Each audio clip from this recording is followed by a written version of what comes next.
अस्सलाम वालेकुम दोस्तों। सईद खान नियाजी।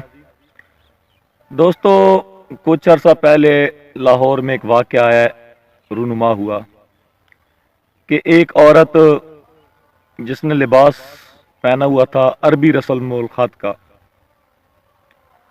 वो किसी मार्केट में गई और लोगों का हजूम थोड़ी देर बाद उसके ऊपर मांड आया और उसने बड़ी मुश्किल से, यानी कि वो डर के मारे छुप गई उधर ही मार्केट के कमरे में, यानी कि उस शॉपिंग मॉल के कमरे में। और उसके बाद वहाँ की जो एसपी थी शेर बानो साहिबा, उसने एक दीदा दलेरी के साथ उस औरत को वहाँ से रेस्क्यू किया और रेस्क्यू करने के बाद उसको बहिफाजत अपने घर तक पहुँचवाया। इस सारा वाक़या क्या था और इसमें कसूर किसका है? क्या आवाम का कसूर है या उस औरत का कसूर है? ये सारी की सारी इंफॉर्मेशन आपके साथ इसमें शेयर करेंगे। दोस्तों,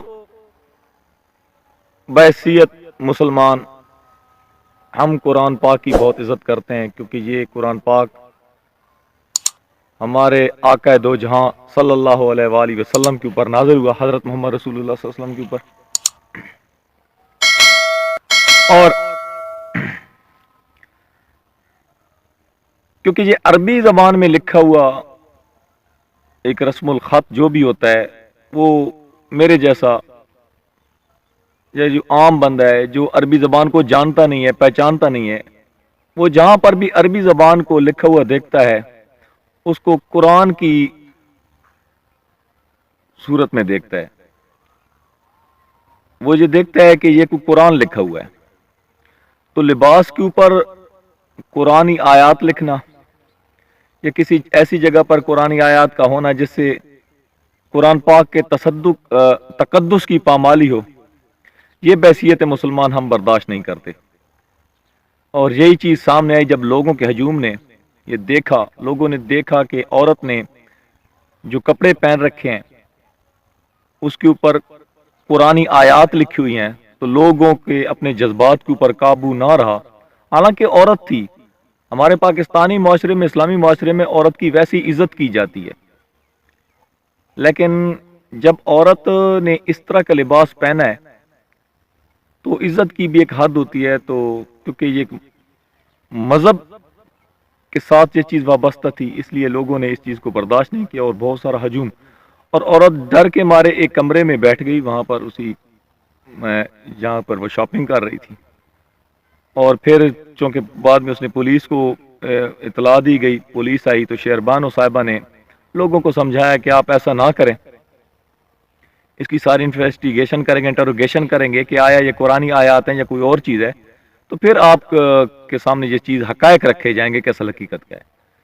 तो फिर उसको थाने ले जाया गया, फिर कुछ आलम फाजलों को बुलाया गया जिन्होंने ये चीज़ें देखी, लेकिन वो चीज़ कुरान की कोई आयत नहीं लिखी हुई थी बल्कि एक अरबी रस्मुल ख़ात था।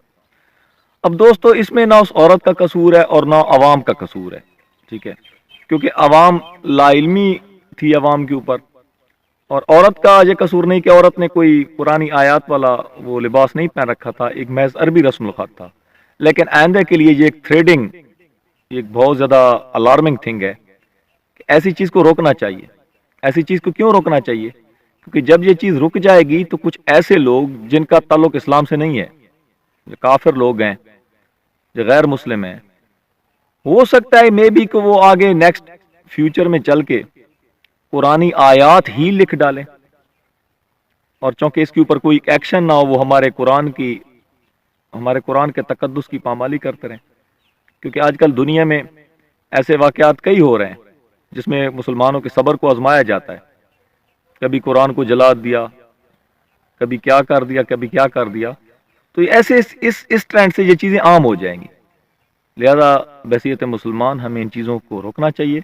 अवाम ने जो कुछ किया ठीक किया, और औरत ने जो कुछ किया, मैं ये नहीं कहता कि औरत ने कुछ गलत किया, औरत ने भी ठीक किया था। लेकिन इन केस जब मेरे जैसा एक अनपढ़ बंदा, एक ऐसा बंदा जिसको अरबी की समझ ही नहीं है, उसके जहन के ऊपर क्या गुजरेगी, इस तरह मुसलमानों के जज्बात के साथ जो खिलवाड़ है, इसको हम लोग कतई बर्दाश्त नहीं करते। کمنٹ باکس میں دوستو آپ نے بھی اپنی رائے کا ضرور اظہار کرنا ہے. تب تک کے لیے اگلی ویڈیو میں